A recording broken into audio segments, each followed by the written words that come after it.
মাননীয় সভাপতি স্যার উচ্চ মাধ্যমিক শিক্ষা সংসদের গতকাল অর্থাৎ 25শে সেপ্টেম্বর যে নোটিফিকেশন জারি করেছেন, চতুর্থ সেমিস্টারের যে প্রশ্নপত্র আমাদের ছাত্রছাত্রীরা উত্তর দেবে চতুর্থ সেমিস্টারে ফেব্রুয়ারি মাসে, তার যে সাধারণ গাইডলাইন তার দুটো অংশ ছিল। প্রথম অংশটি আগের ভিডিওতে আলোচনা করা হয়েছে। এখানে আমরা আলোচনা করব যে বাংলা, ইংরেজি এই যে ভাষা সাহিত্য বিষয়ের প্রশ্ন, সেক্ষেত্রে একটি গাইডলাইন দেওয়া হয়েছে।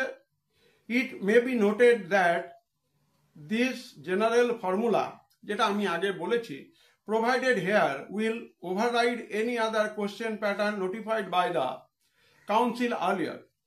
In certain unseen question, মনে রাখবে unseen question, যেটা বাংলা এবং ইংরেজির ক্ষেত্রে, বিশেষভাবে ইংরেজি ক্ষেত্রে unseen question in language subjects like essay, email writing, etc. The examinee may be provided with more number of alternative. অর্থাৎ যে প্রবন্ধ রচনা বা ইমেল সংক্রান্ত যে সমস্ত রাইটিং স্কিল রয়েছে, সেখান থেকে যে প্রশ্নগুলি হবে সেখানে কিন্তু বলা হয়েছে মোর নাম্বার অফ অল্টারনেটিভ, অর্থাৎ বেশি পরিমাণে বিকল্প থাকবে।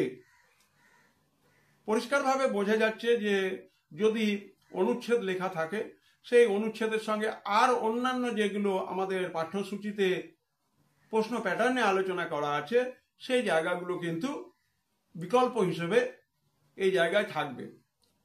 অত্যন্ত সংক্ষেপে আমাদের মাননীয় সভাপতি স্যার উচ্চ মাধ্যমিক শিক্ষা সংসদের তার দেওয়া 25শে সেপ্টেম্বরের নোটিফিকেশনের ব্যাখ্যা দেওয়া হলো। তোমাদের কোনো কিছু জানার থাকলে কমেন্ট বক্সে অবশ্যই মন্তব্য করবে। মনে রাখবে তোমাদের জন্যই কিন্তু ভিডিওগুলো তৈরি করা হচ্ছে। তোমরা চ্যানেলটিকে সাবস্ক্রাইব করবে, বন্ধুদেরকে শেয়ার করবে বেশি বেশি করে, যাতে করে তারাও এই ভিডিওগুলোর আপডেট পেতে পারে। সবাই ভালো থেকো।